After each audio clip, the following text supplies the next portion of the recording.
Mean, भेड़िया, ये cover चित्र है। जमीन से हजारों फीट नीचे दुनिया की जितनी रंग बिरंगी दिखाई देती है, देखने वाले की नज़र होनी चाहिए।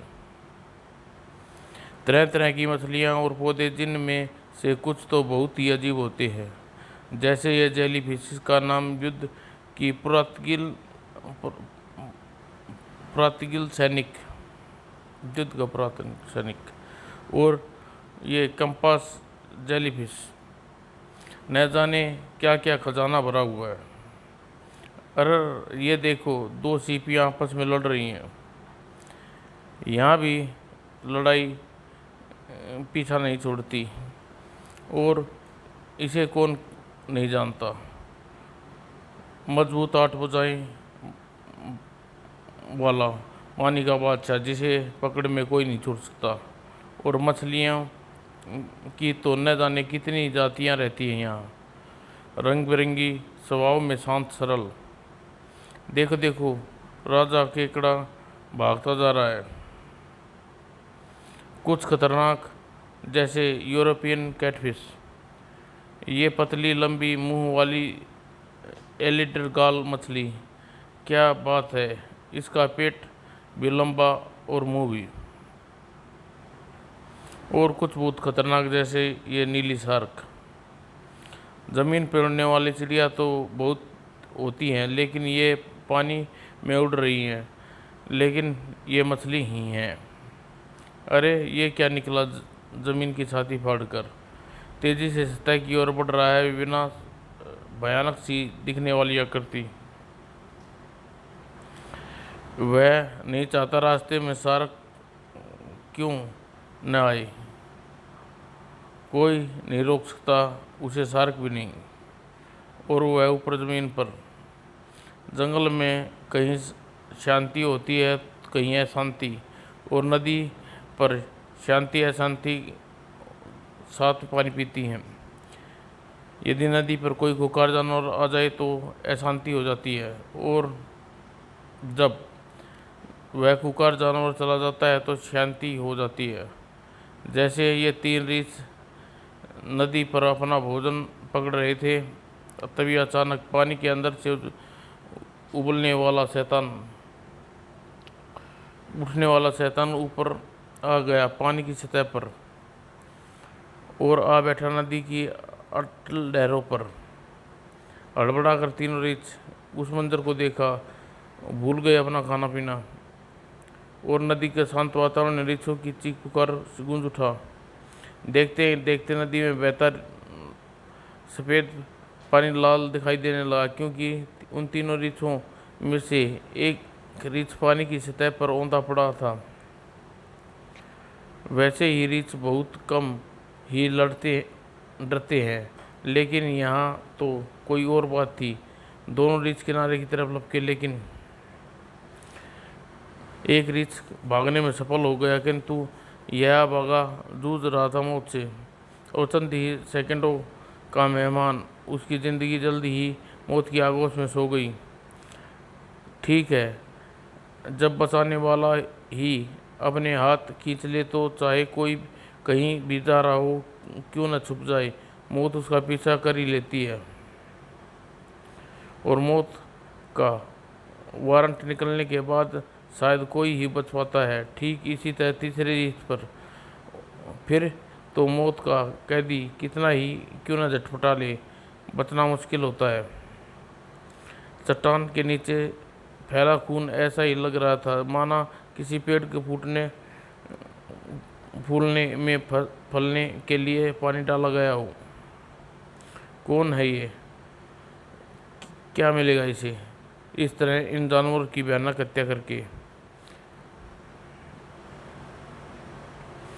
सही, मौत का जीता जागता अवतार था आकृति।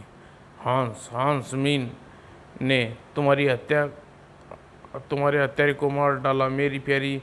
मैंने तुम्हारे खून को इनके खून से धो दिया। लेकिन किसी खामोश डाकिए ने पहुंचा दिया था पैगाम जानवर के मसीहा तक। अरे ये पानी लाल कैसे हो गया, जैन देखो जरा। और दौड़ आई जैन उधर। अरे ये तो खून लगता है। जैन की पूरी बात सुनने का भेड़िया पानी के उतरते रास्ते को देख लिया। और ज़्यादा देर भेड़िए को वहाँ पहुँचने में नहीं लगी, लेकिन वहाँ दो रीछों की लाश के सिवा कुछ भी नहीं मिला। किसने किया होगा यह? और वह इस तरह से गुस्से में चेहरा सख्त हो गया भेड़िया का। कौन है इसको मारने वाला? सामने आओ।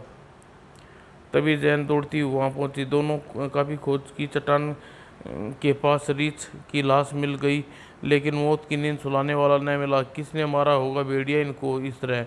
समझ में नहीं आ रहा मुझे जैन कि कौन मार गया। खाने के लिए मारा नहीं इनको, फिर किसने मारा भेड़िया इनको? लेकिन सिर पटकने के बाद भी हाथ कुछ नहीं मिला। जंगल में फूजो अपनी बीमार घायल जानवरों की जड़ी बूटी इकट्ठी कर रहा था।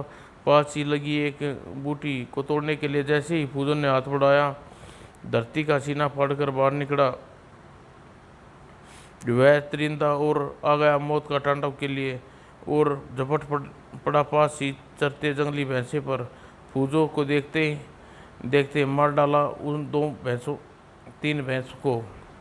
ये कैसा प्राणी है और इसे भोली भाली भैंसों को क्यों मार रहा है? और साथ ही वापस समा गया ज़मीन में। ऐसे में फूजो को ज़रूरत थी भेड़िए की।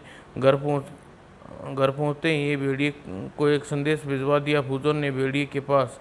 वो जल्दी चलो भेड़ियों के मसीहा आपके फूजो बाबा ने बुलाया है। अच्छा चलो। भेड़िया को लगा कि शायद फूजो को ज़रूरी काम है, इसलिए भेड़िया तेजी से फूजो के पास जा पहुंचा।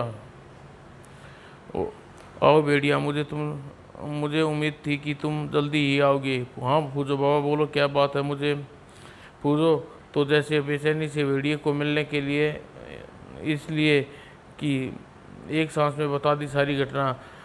ठीक ठीक बिल्कुल ठीक ऐसी ही मुझे 3 रीछ मरे पड़े मिले थे। ऐसा कैसे हो सकता है?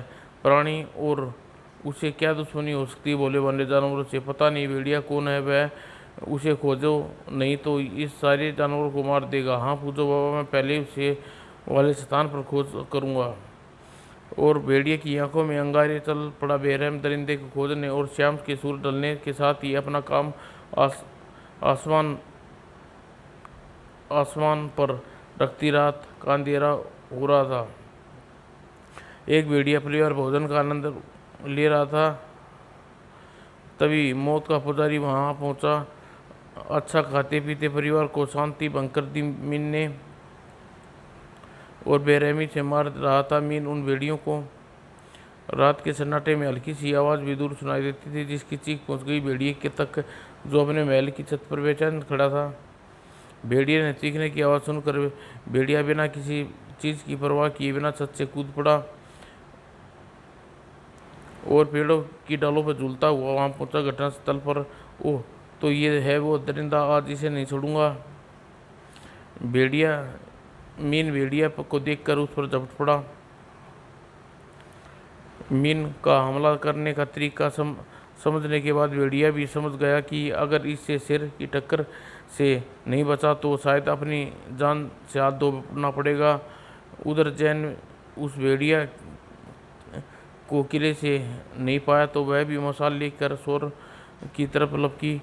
ओह, भेड़िया तो यहाँ फंसा हुआ है। ओह जैन, वहीं रहो, इसके पास मत आना, यह खतरनाक जानवर है, चोट पहुंचा सकता है। ओह भेड़िया। और जैन ने मसाल लेकर कूद पड़ी भेड़िया के पास। जैन की मसाल के ऊपर ऐसी लग रही थी। जैन की मसाल ऊपर से ऐसी लग रही थी जैसे रोशनी जल रही हो जमीन पर। और जैन भेड़िया के हमले से हड़बड़ा उठा मीन। जैन की मसाल का वार से घबरा कर देखते देखते वह वापस जमीन में एक छोर के पोखर में कूद गया और गायब हो गया। आज बचा लिया जैन, नहीं तो यह 2 भागों में बांट देता मुझे। भेड़िया, तुम शायद नहीं जानते कि हर चीज़ जानवर आग से डरता है, और हर रात हर रात के बाद सुबह होती है, और उस रात की भी सुबह हुई, और थोड़ी देर बाद जैन भेड़िया वहाँ पर आए। बहुत अनहोनी की बात है, वहाँ उन पर जानवरों को इकट्ठा देखकर फूजो बाबा ने हिंसक और अहिंसक दोनों प्रवृत्ति के जानवरों को एक जगह इकट्ठा देखा। कुछ देर बाद फूजो अलग अलग जानवरों की भाषा में बोलने लगा, कू कू कू बुल बुल बुल, और फूजो उन्हें अवगत करा रहा था कि मीन की उपस्थिति से किस प्रकार जानवरों और उनको हमला करता है। ची ची ची, और लग रहा है जैसे कि किसी सभा हो रही है, एक मोटी बुद्धि वाले जानवरों की चिंगाड़ चिंगाड़। अतः सभा समाप्त हुई, जानवरों को विदा हो गए, और वहाँ से रह गया सिर्फ फूजो और जैन भेड़िया। चिंता में डूबे हुए, जानवरों की सुरक्षा का प्रबंध किया जाए। उस दिन जैन भेड़िया को सारे जंगल में घुमाते रहे जानवरों की सुरक्षा के लिए, लेकिन हाथ कुछ नहीं लगा। अगले दिन फिर सूरज उगा, लेकिन जंगल की शांति ऐसी थी जैसे कर्फ्यू लगा हो। आराम से बैठे हिरण का जोड़ा, ऐसा लग रहा था उन्हें चिंता ही नहीं थी कि किसी बात की। तभी दलदल से उठे सैलाब के छींटे उन पर आराम कर रहे हिरणों पर और छींटे पीछे पीछे आ पहुंचा वह सैलान, जो जानवर की मौत का पैगाम था। लेकिन यह क्या, कुछ भी हाथ नहीं लगा मीन की, लेकिन यह असली नहीं था। लेकिन इससे पहले मीन कुछ समझ पाता, वे फंस चुका था भेड़िए के चाल में। कोई जानवर साधारण जानवर होता है, ये चल जाता है। कोई और जानवर होता तो चल जाता, लेकिन यह मीन था जो भेड़िया से टकरा गया। भेड़िया और को संभलने में देर न लगी, और मीन भेड़िए पर फुर्ती के साथ मारना शुरू कर दिया। लेकिन जब भेड़िया मीन पर हमला करता तो वह मीन जमीन में घुस जाता और फिर दूसरी जगह से निकलकर भेड़िए पर हमला कर देता। बौखलाहट में भेड़िया इस हमले से, जबकि क्योंकि मीन जब मीन को मारता वह जमीन में घुस जाता, इसलिए भेड़िया मीन की पूंछ को पकड़ने की सोची, क्यों ना इसकी पूंछ को पकड़ लूं। और भेड़िए ने मीन से मार पाता, और आखिर भेड़ियन के हाथ में आ गई मीन की पूंछ और जकड़ लिया अपनी पूंछ में। मीन तो आखिर मीन था। एक पल में ही भेड़िए की पूंछ को एक जबरदस्त झटका मारा और तिलमिला उठा। भेड़िया दर्द से पकड़ भी ढीली पड़ गई उसकी पूंछ की, और कटी पूंछ हवा में लहराने लगी, और मीन समा गया धरती में। भेड़िया ने उधर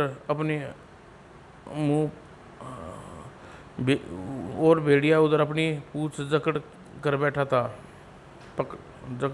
था, और उधर जैन नदी किनारे बैठी देखने के लिए कि मीन नदी में आता है या नहीं। अचानक उसे लगा कि नदी के पानी में मिट्टी चट्टानें फिसल कर पानी में समा रही हैं। जैन कूद गई पानी में, और बुरी तरह दूरी पर वह रहकर उसने उसका पीछा किया।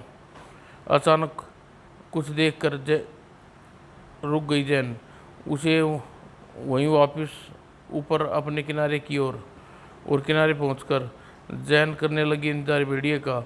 वह भेड़िया न जाने कहाँ रुक गया। आखिरकार भेड़िया नजर आया, लेकिन उसकी हालत देखकर चीख पड़ी जैन। बुरी तरह फड़फड़ा रहा था भेड़िया अपनी कटी पूंछ के कारण। जल्दी जैन तोड़कर जीप में गई और की ओर भागी और अपनी फर्स्ट एड बॉक्स ले आई।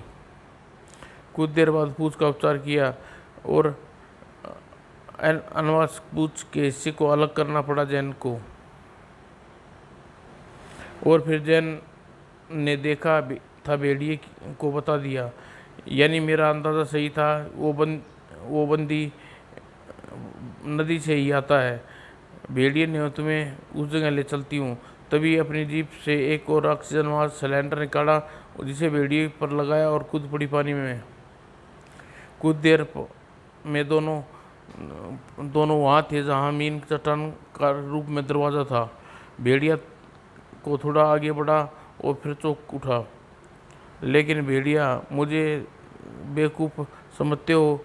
मैंने तुम्हारे साथी को पहले ही देख लिया था, इसलिए तुम्हारा इंतजार कर रहा था। रेस की बात पानी में कैसे सुनाई दे रही है? हाँ भेड़िया, ज़्यादा आश्चर्य नहीं करो, मेरी आवाज़ सुन सकते हो? मैं तुम्हारे सोचने मात्र से तुम्हारी आवाज़ सुन सकता हूँ।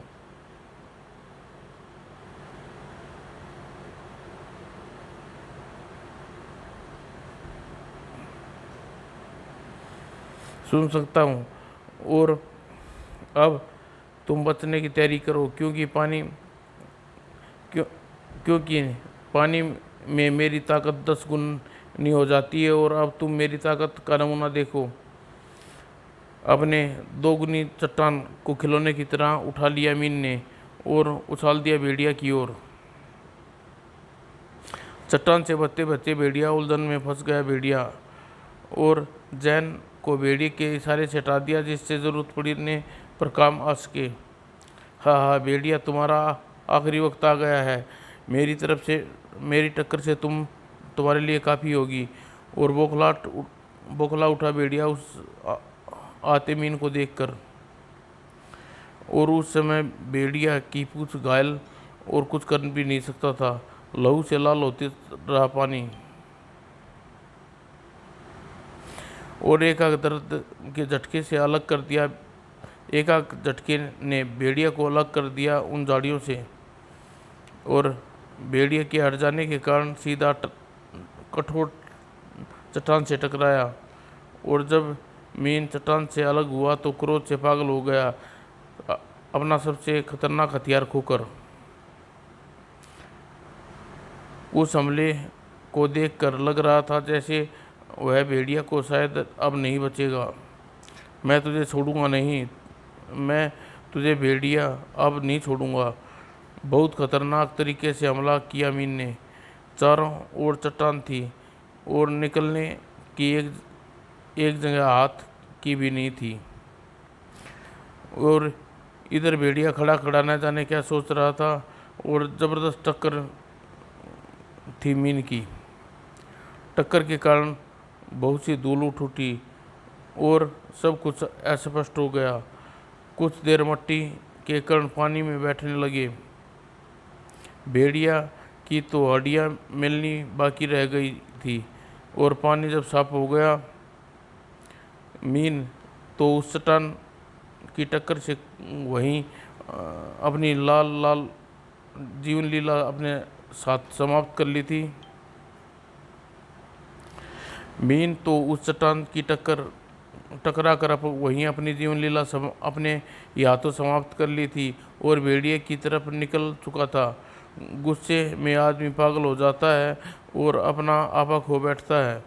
तब जब चट्टान के पीछे से जैन निकल आई और भेड़िए का हाथ पकड़कर चट्टान की ओर ले चली। और जहाँ पर मीन से मिली जुलती एक लाश और पड़ी थी, अंदर जानवर की नुची खुची जानवर द्वारा लाश मीन मादा की थी। भेड़िए को सारी बात समझ आ गई, दोनों किनारे की ओर चल दिए। और किनारे पर अब मैं साफ समझ गया जैन मीन ने उन 3 रीछ को क्यों मारा, क्योंकि उन 3 रीछों ने उसकी मादा को मारा होगा। ओह, बाकी के जानवर उसके गुस्से में आकर मारा, बदले की भावना से। बिल्कुल सही। मैंने जब मीन का पीछा करते वक्त उसकी मादा की लाश देखी थी तो तब समझ गई थी। तुमने ठीक कहा, मीन उसी गम में यह सब कर रहा था। किसी गम में पागल हो जाना भी ठीक नहीं, क्यों जैन? हाँ को भी। समाप्त दोस्तों।